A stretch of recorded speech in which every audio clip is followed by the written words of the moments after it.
When they pass on stories, of people in the Bible, Jeremiah, Ezekiel, David, Jesus, Muhammad, well, scripture, I see Muhammad's the same as all of them. Okay, you guys understand that? And Muhammad uh, explained to me that every step of faith through eternity grows stronger and can survive worse abuse because of the first step. Okay. So Adam's first step into faith makes someone today even stronger in relying on his faith to save him from the abuse of the faithless, the selfish. Right? And that's how we're such incredible human beings. We're very exceptional and incredible human beings. All right. Jesus isn't like any other person. Okay.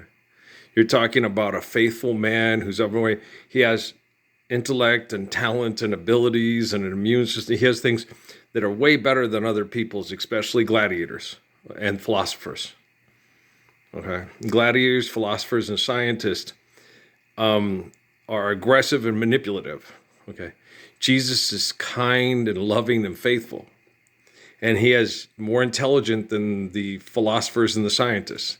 And he has better athletic ability than the gladiators. He can protect people like King David better than the guys who trained to fight and kill. It used to make them so mad. They would train and train and train. And then like what happened with those two kids in Sierra Vista at that parking lot. I want you to train. The next couple of days later, some kid who trains and trains and trains comes up and punches me in the face and I don't even feel it. It's like, are you sure you want me to train to fight you? Because I obviously don't need to. Okay, you could go watch it at Fort Huachuca from the parking lot cameras. Pow! Holy fuck. And then he yielded. Yup. He yielded, and they both walked away laughing. He was pissed. He wanted to snap. He wanted to hurt them because they were aggressively trying to gain access to Natalie, and they weren't earning access to Natalie by being faithful and kind and knowing that, Mark told me, walk up to those young men, grab them by the balls, squeeze them real hard, look them in the eye, and tell them you can make them feel pain. I was like, I can't pull that off. And he's like, yes, you can. And he knew the people at Fort Huachuca and stuff too, saying, oh my gosh, yeah. So Mark, Natalie Amy was terrified of Mark. Right. He was about 6'5", 285. He worked out 5 days a week. He was, oh my gosh, he was solid. Wow. He was big and strong. And that scar, is very intimidating having that scar. And he tells you the story about how he got it. Holy cow. 2 men in a German prison tried to kill him. And he killed both of them attempting to kill him. You're like, oh my gosh, Viggo Mortensen, that never happened. Okay, that Viggo Mortensen movie where he's naked in a sauna with two hitmen, those are people pretending they're Ridley Scott, Oliver Stone. Okay, with Mark, that really happened. And Mark was telling me that because he knew, they told me, you're like Johnny Avila. I was like, no, Johnny, I'd kick Johnny Avila's ass.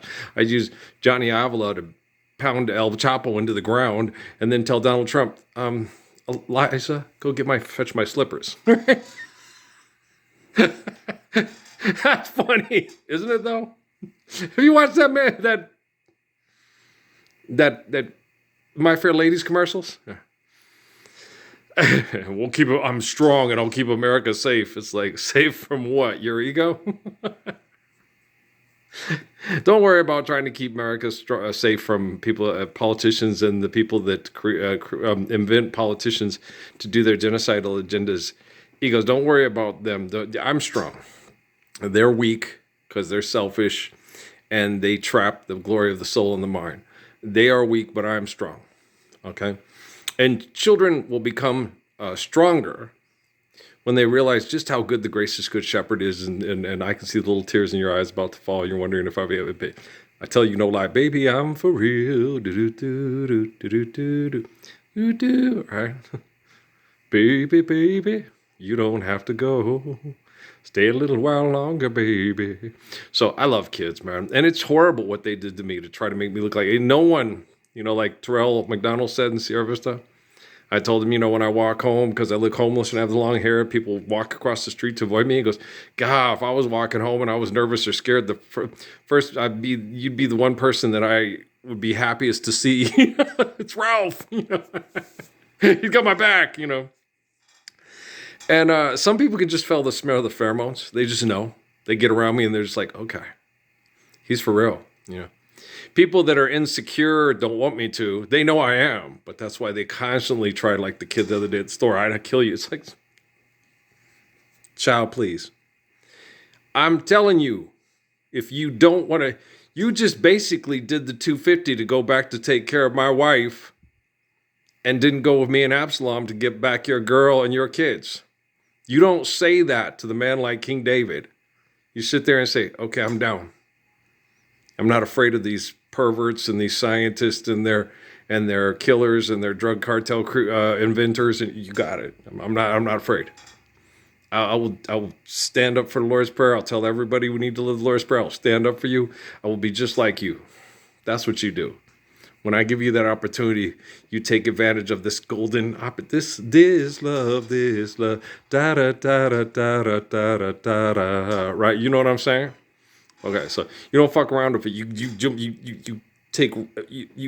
seize the opportunity. Ariete, seize the day. So you seize the opportunity, and you don't make a stupid commercial with a woman trying to talk people into being inspired by philanthropy through sport and sport through philanthropy. You know what I mean? That's just stupid. Stand up for the Lord's Prayer. Sports is gonna be wonderful when we live the Lord's Prayer. Nobody's going to be doing it no one will come and try to hurt you because they want that scholarship, because they want that money. They don't act like a bunch of bitches like the schools and the SEC and all that make the most money because the people are more fanatical in those regions about their addiction to gladiator culture than anywhere else. Okay. I was listening to those fans the other day in Clemson were just atrocious. I hate fair weather fucking fans. South Carolina don't have very many fair weather fans, but South Carolina, they don't win as much. Okay, but once Clemson started winning, they got spoiled, and then when they don't win all the time, they bitch and moan and holler like a bunch of spoiled brats. And it's win or lose. Okay. I went to Aggie games when we were the best team in the conference for years, and I went to Aggie basketball games when they were mid of the conference and not winning it. It was Steve, when they were pretty close to winning the culture. It was Steve Coulter in Orlando, and then they were close.